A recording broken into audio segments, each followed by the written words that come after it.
Assalamualaikum warahmatullahi wabarakatuh.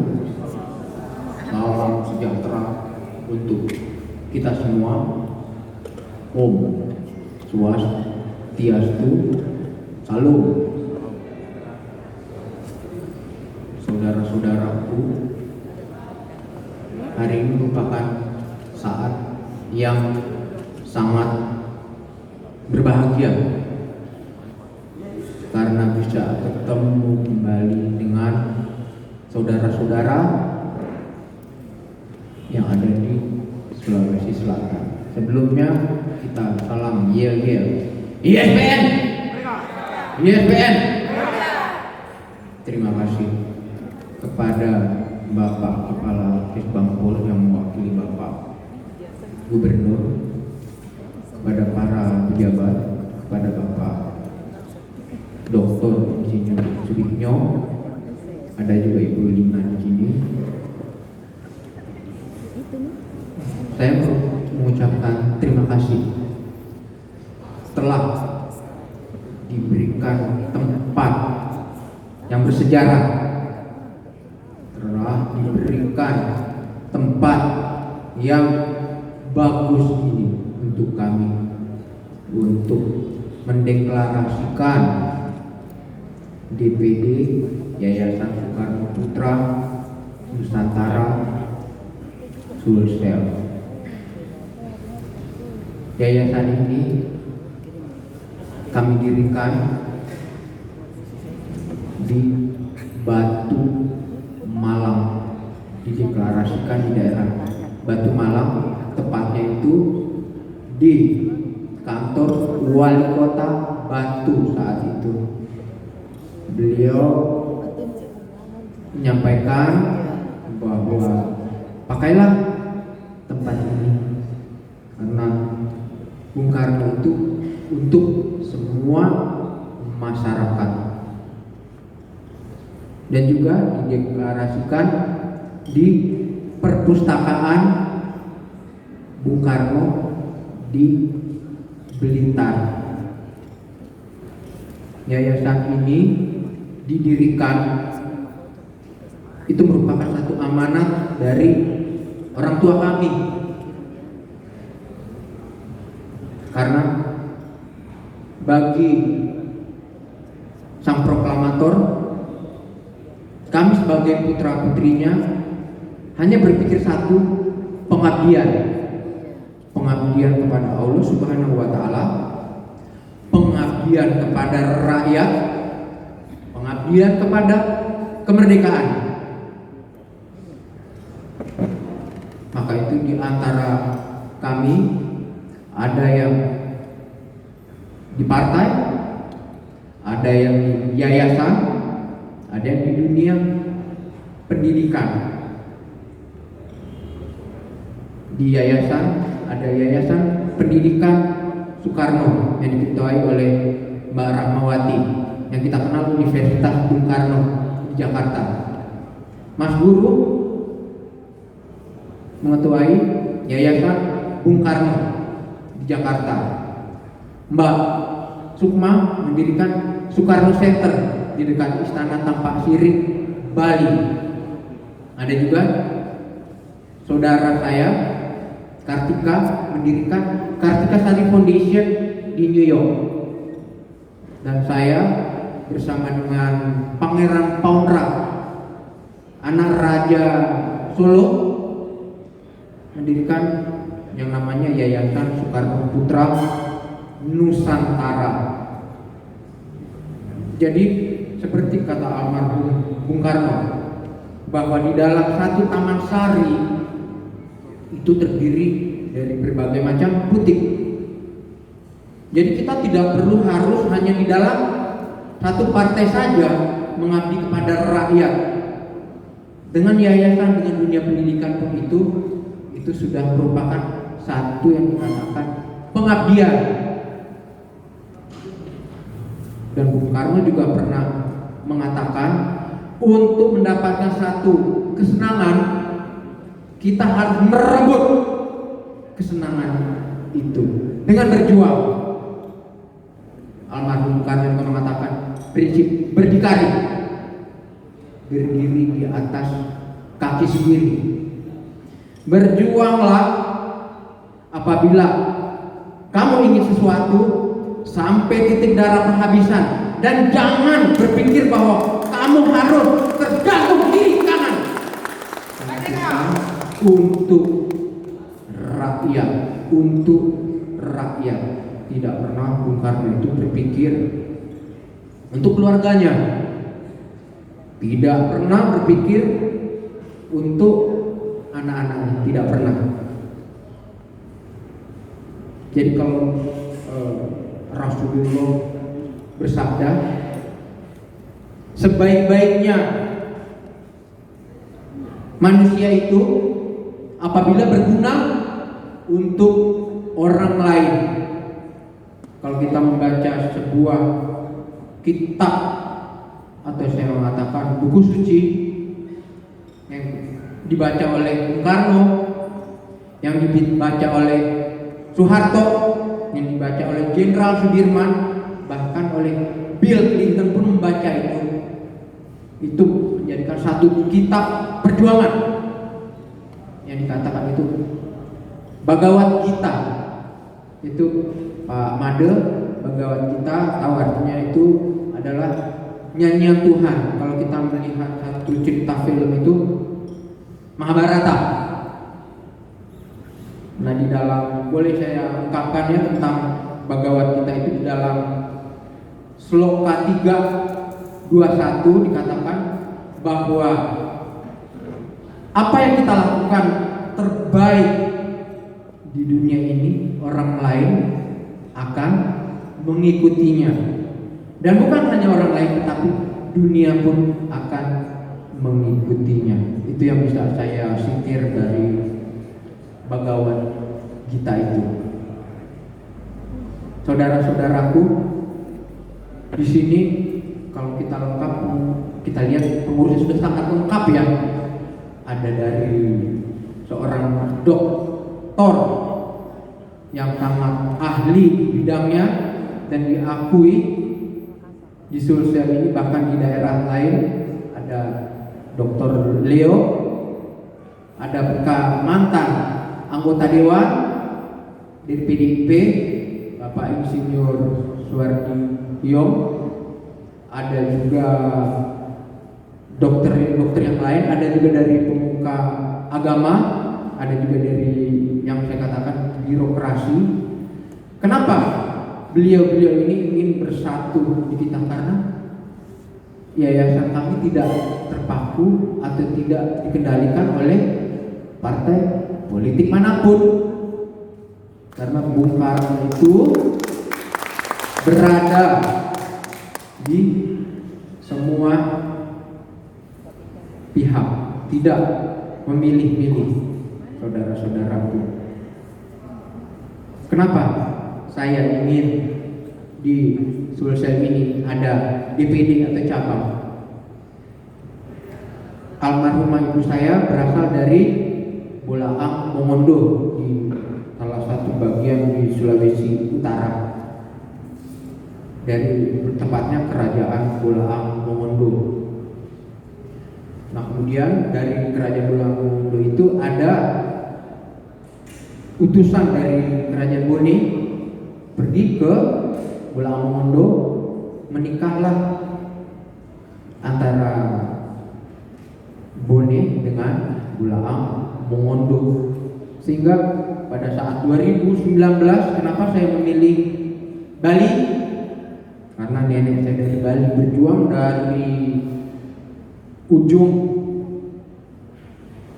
sampai ke Karangasem, dari Pelabuhan Gilimanuk sampai ke Karangasem, untuk memilih pemimpin yang baik. Kemudian kenapa saya memilih Sulawesi Selatan? Karena sebagian darah saya ini ada darah Sulawesi Selatan. Betul, saudara-saudara? Saya waktu itu minta izin ke Pak Gubernur, saya akan berjuang di sini dari Maros sampai ke Luwu Timur. Ini ada teman-teman milenial saya, mana ini? Ada ada Mbak Ayu, kita ketemu waktu itu berjuang di indoor maupun outdoor ya, sering kita bertemu. Ada Mbak Dila, Mas Rona mana? Mas Rona juga yang berjuang kita sama-sama untuk cari pemimpin yang baik. Itu kita mengatakan sisi politik. Tapi kalau di ISPN ini tidak, kita melihat harus siapapun pemimpinnya, ISPN itu tetap ada karena kita berdiri di bergerak dalam sosial, pendidikan, kemasyarakatan. Saudara-saudaraku, kalau saya memperkenalkan diri, mungkin saya tidak terlalu seterkenal yang lain, tetapi saya adalah bagian dari mereka yang secara silaturahmi kami selalu jalin, secara kekeluargaan kami selalu silaturahmi. Awal pertemuan almarhum Bapak dengan Ibu pada saat itu di rumah mantan Kapolri pertama, Bapak Sukanto. Nah, istri beliau itu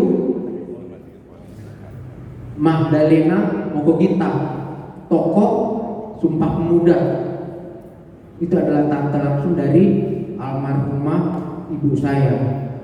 Jadi ibu saya tinggal waktu itu di Jalan Proklamasi, atau zaman dulu itu dikatakan Jalan Pegangsaan Timur. Nah, di situ ada beberapa gadis-gadis, salah satunya ibu saya. Ada pelukis Indonesia, maestro dunia, namanya Basuki Abdullah. Nah, beliau melihat ada beberapa gadis-gadis kok tertarik untuk melukis ibu saya almarhumah. Kemudian beliau mengadakan pameran di istana. Bung Karno melihat, adakah orang ini atau hanya sebuah imajinasi? Ada, dipanggillah ke istana waktu itu tahun 1959. Apa profesimu? Pramugari. Kebetulan beliau adalah pramugari Garuda dan juga diperbantukan di Skuadron 29 Angkatan Udara waktu itu.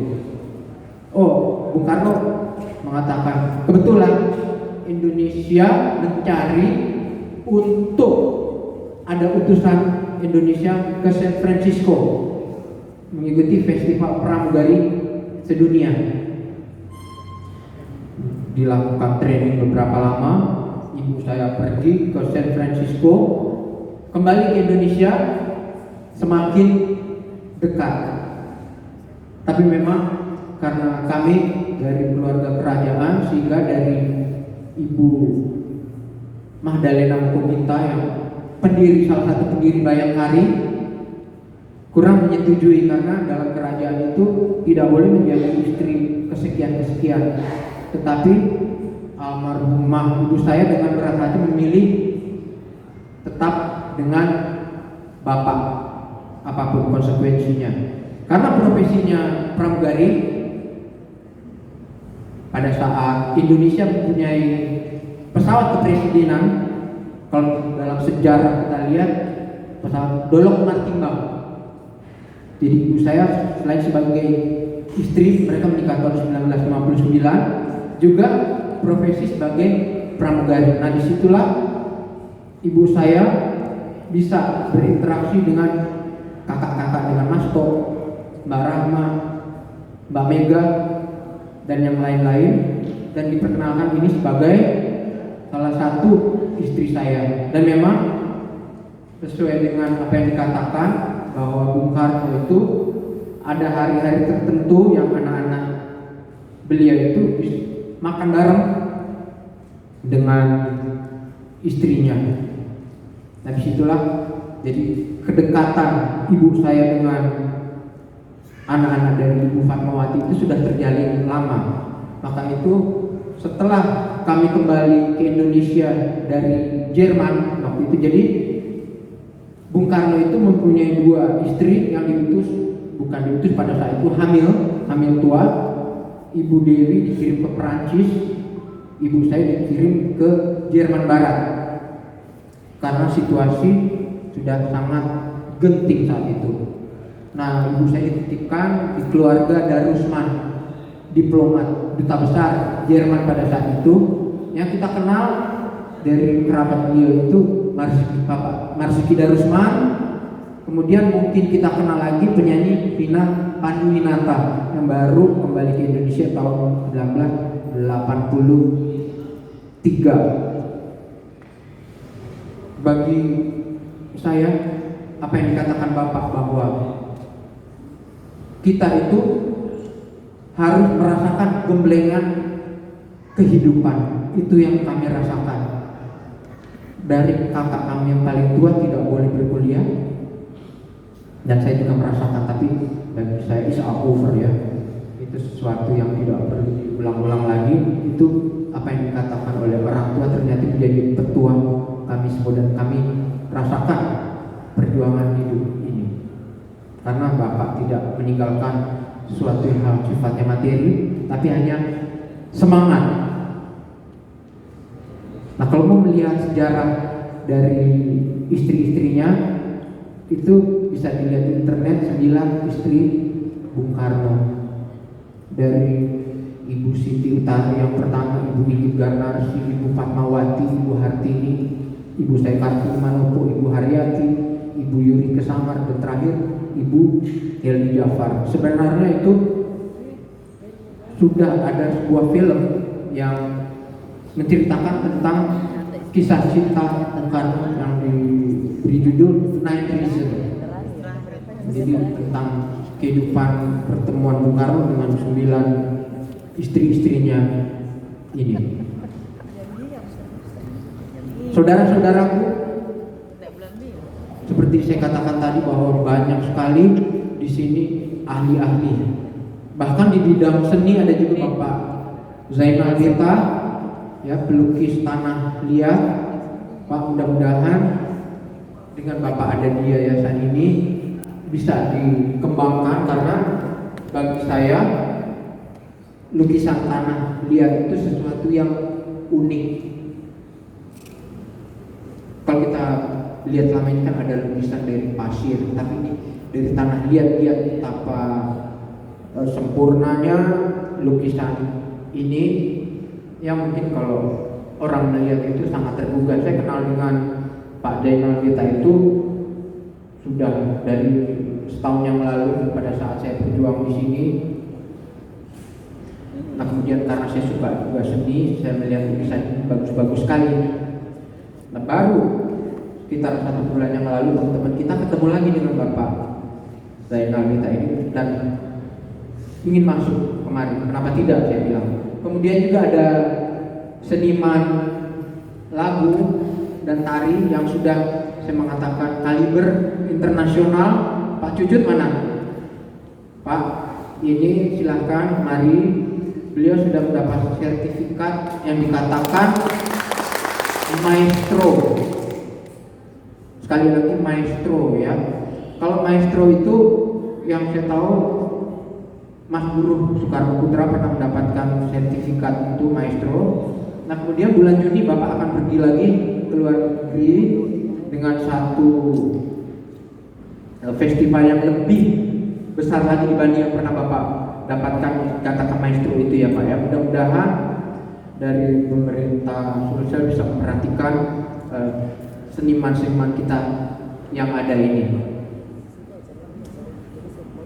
Terima kasih Bapak Zainal, terima kasih Bapak Cucut, dan juga ada ini Ibu Sherly. Mana Ibu Sherly? Ibu Sherly, terus terang kami mendirikan Yayasan Soekarno Putra ini digembleng habis di Sulawesi Selatan ini, digoyang-goyang, dikuyang-kuyuh, tapi beliau ini tetap bertahan dengan suaminya. Mana Pak Tuan? Suaminya baik. Dan juga ada ahli hukum kita, Pak, silakan berdiri. Ini sarjana hukum dan juga master hukum, silakan berdiri ya. Ini yang akan memayungi kita secara hukum. Pak Matius ya, terima kasih. ada hal-hal yang sifatnya hukum, tolong kami diberitahu itu, silahkan duduk kembali. Jadi menurut kami ini satu kolaborasi yang tepat. Ini juga ada satu kampung dari nenek saya dari Bali, nenek saya dari daerah Singaraja kalau dari pihak bapak. Makanya kami semua itu ada sedikit seni karena berasal dari Bali. Ini ada Pak Made Merahu dari Singaraja yang sudah lama di sini. Jadi Bapak Kes Bangpol, Bapak pejabat yang lain, Pak Suminyo, mohon diperhatikan saudara-saudara kita ini yang ahli di bidang masing-masing. Dan mulai besok kita sudah mulai bekerja, walaupun ada instruksi dari pemerintah kita tidak boleh terlalu aktif, bahkan harus melalui di rumah saja kita beraktivitas. Tetapi ada hal-hal yang kita bisa siasati ya Pak Kes Bangpol untuk bisa kita lakukan apapun. Kami mohon dukungannya. Itu saja yang bisa saya sampaikan. Untuk Ibu dari protokoler, terima kasih sudah membimbing saya untuk acara ini. Kita akan bekerja sama selanjutnya. Ya Ibu dan teman-teman milenial, tolong ide-idenya pada saat 2019 itu disinergikan kembali. Itu yang bisa saya sampaikan. Kemudian dari teman-teman wartawan, dari teman-teman ormas, terima kasih atas kedatangannya. Terus terang memang ini sifatnya sangat dadakan kami adakan, tapi yang penting adalah pembukukan, karena secara hukum kita harus dibukukan dan harus ada SK. Itu saja bisa saya sampaikan. Salam YPN. Salam YPN. Salam YPN. Merdeka. Wabillahi taufiq wal hidayah. Wassalamualaikum warahmatullahi wabarakatuh. Om Santi Santi Santi Om. Namo Buddhaya. Salam. Merdeka.